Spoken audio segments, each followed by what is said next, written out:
Hello everyone. If you are a pensioner in the United Kingdom or you are approaching retirement age, July 2026 brings several important points you should be aware of. While there are no major pension reforms scheduled to begin specifically in July itself, this month is the first full summer period in which pensioners are living under the benefit and pension rates introduced for the 2026 to 2027 financial year. That means many people are now seeing the real impact of the latest increases to the state pension and related support schemes. In today's video, we will look at what has changed, what support is available, when pension payments are due in July, who becomes eligible for the state pension for the first time this month, and some other developments that may affect older people across the UK. Before we begin, I would like to remind you that many pensioners could be eligible for a new extra support payment of £200. If you have not heard about this yet, I have left detailed information from an official source in the comments below the video. Make sure to check it out. And now, let us move on to the topic of today's video. For many pensioners, the most significant change affecting July 2026 actually came into force earlier, in April 2026. Under the government's triple lock commitment, the state pension increased by 4.8% for the 2026 to 2027 tax year. As a result, pensioners receiving the full new state pension are now entitled to up to £241.30 per week. Those receiving the full basic state pension are entitled to up to £184.90 per week. These rates continue throughout July 2026 and represent one of the largest annual increases seen in recent years. The increase was linked to earnings growth measured during the relevant review period. It is important to understand that no additional nationwide state pension rise has been officially announced for July itself. Therefore, pensioners should not expect a further increase during this month unless they have individual changes to their circumstances, such as qualifying for another benefit or having a pension recalculation completed. The amount a person receives still depends on their national insurance contribution record.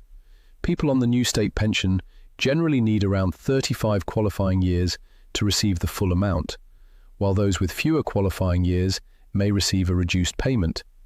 Some pensioners may also receive more than the standard rate if they have protected payments carried over from the previous pension system. Alongside the state pension, a range of support remains available to older people during July 2026.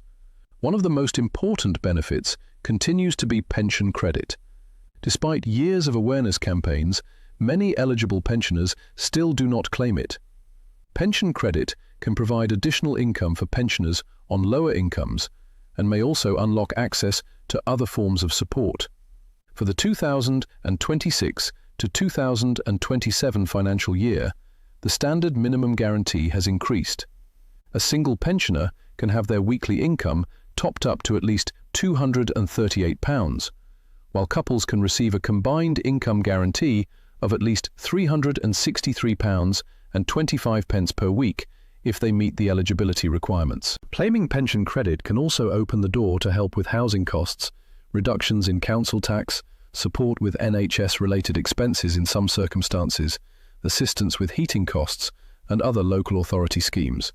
Because entitlement depends on income, savings, and personal circumstances, pensioners who have never checked their eligibility may still benefit from making an application.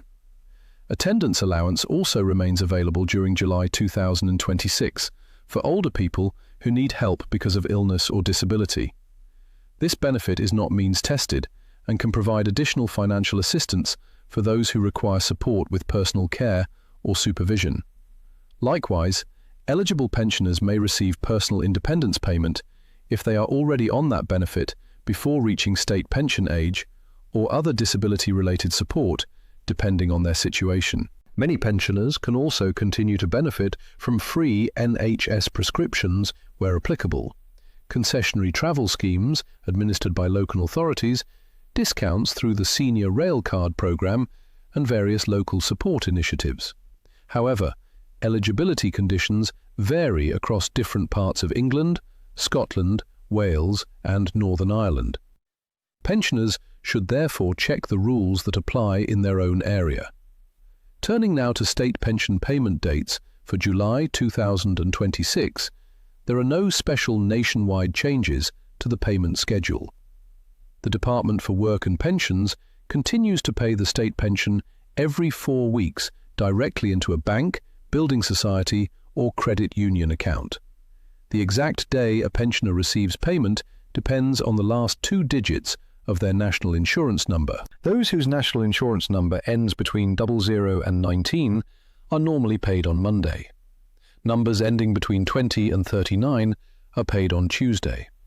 Numbers ending between 40 and 59 are paid on Wednesday. Numbers ending between 60 and 79 are paid on Thursday. Numbers ending between 80 and 99 are paid on Friday. This long-standing system remains in operation throughout July 2026. When a scheduled payment date falls on a bank holiday, payments are usually made on an alternative working day. However, there are no special state pension payment arrangements announced specifically for July 2026. Pensioners should therefore expect their payments to follow the normal timetable unless they receive direct notification from the Department for Work and Pensions. Another question many viewers ask is who will become eligible for the state pension for the first time during July 2026. Under the current rules, the state pension age remains 66 for both men and women. No official change to the state pension age takes effect during July 2026.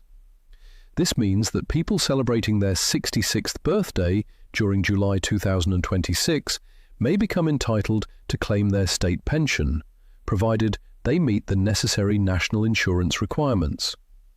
In practical terms, this includes individuals born during July 1960.